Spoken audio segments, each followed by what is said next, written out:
Hello hi good morning. இன்றைக்கி கோவக்காய் வச்சு ஒரு சட்னி தான் செய்ய போகிறோம். நான் வந்து ஒரு 10-12 கோவக்காய் எடுத்திருக்கேன், 100 கிராம் அந்த மாதிரி.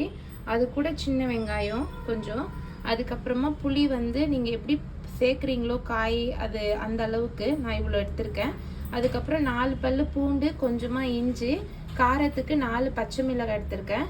அதுக்கப்புறமா கொஞ்சமாக வறுத்த வேர்க்கடலை எடுத்திருக்கேன். வேர்க்கடலை வந்து தோல் எடுக்காமல் இப்படி வறுத்து எடுத்துக்கணும், தோல் எடுக்கக்கூடாது. அதுக்கப்புறமா தக்காளி, புளிப்புக்கு ஏற்ற மாதிரி 2 தக்காளி கட் பண்ணி வச்சுருக்கேன். இப்போது இது எப்படி செய்யலான்னு பார்க்கலாம். வானல் வச்சுட்டேன், அதில் ஒரு 2 ஸ்பூன் வந்து எண்ணெய் சேர்த்துருக்கேன். அதுக்கப்புறமா நான் வந்து காஷ்மீரி மிளகான்னு சொல்லுவாங்கள்ல, அதில் ஒரு 2 வரமிளகாய் எடுத்திருக்கேன். இதையும் நம்ம சேர்த்துக்க போகிறோம். இதோட எண்ணெய் காஞ்சிடுச்சு. இப்போ ஃபஸ்ட் இதில் வரமிளகாய் சேர்த்துக்கலாம். அதுக்கப்புறமா எடுத்து வச்சுருக்க வெங்காயம், பூண்டு, பச்சை மிளகாய், புளி எல்லாமே ஒன்றா சேர்த்துக்க போகிறோம். பாருங்கள், இதெல்லாம்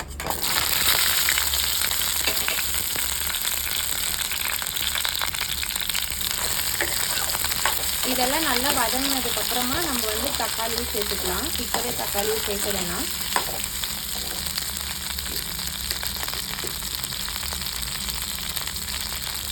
கொஞ்சமாக உப்பு,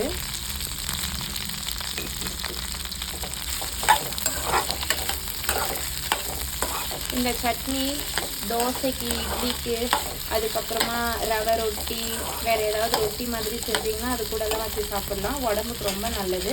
இது ஒரு 10 நிமிஷம் ஆகும் காய் வதங்கிறதுக்கு. நம்ம சிம்மில், மீடியம் சிம்மில் வச்சு கிண்டி விட போகிறோம். 5 நிமிஷத்துக்கு அப்புறம் இவ்வளோ வதங்கியிருக்கு. இன்னும் ஒரு 5 நிமிஷம் விட்டு நம்ம தக்காளியை சேர்த்துக்கலாம். அந்த இதில் தக்காளியே சேர்த்துக்கலாம். 3/4 பதத்துக்கு காய் வெந்திருக்குது. இது நல்லா வதங்கணும். அளவுக்கு இந்த சட்னிக்கு சின்ன வெங்காயம் சேர்த்துக்கோங்க, அப்போ தான் டேஸ்ட்டு நல்லா கொடுக்கும். அதுக்கப்புறம் இப்போ இதை நான் தட்டு போட்டு மூடி வச்சுறேன். நல்லா வதங்கி வந்தோடனே ஆற வச்சுட்டு அரைச்சி எடுத்துக்கலாம். 5 நிமிஷத்துக்கு அப்புறம் இந்த அளவுக்கு வதங்கியிருக்கு. இன்னும் ஒரு 2-3 மினிட்ஸ் மூடியே வைங்க. நல்லா வதங்கியிருக்கு எல்லாமே. இப்போ ஆஃப் பண்ணிவிட்டு நம்ம வந்து வறுத்து வச்சுருந்த இந்த வேர்க்கடலையை சேர்த்துக்கலாம்.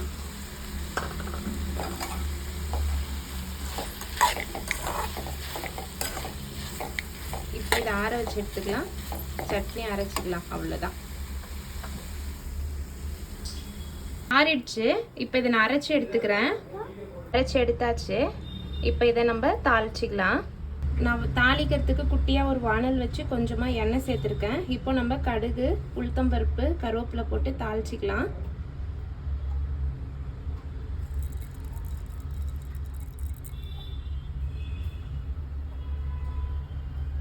கடுகு போட்டேன், உளுத்தம்பருப்பு,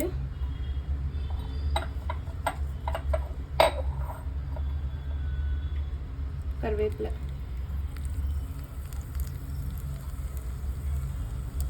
வச்ச சட்னி இதோட சேர்த்துட்டேன். அவ்வளோதான், சட்னி ரெடி ஆயிடுச்சு. நீங்கள் இதை இட்லி கூட, தோசை கூட வச்சு சாப்பிட்டா நல்லா டேஸ்ட்டாக இருக்கும். சுட சுட சாப்பாட்டு கூட நல்லெண்ணெய் சேர்த்து சாப்பிட்டாலுமே நல்லா தான் இருக்கும். இந்த சட்னியை ட்ரை பண்ணி பார்த்துட்டு கமெண்ட்டில் சொல்லுங்கள். ஓகேவா? நெக்ஸ்ட் ஒரு வீடியோவில் பார்க்கலாம். பாய் பாய்.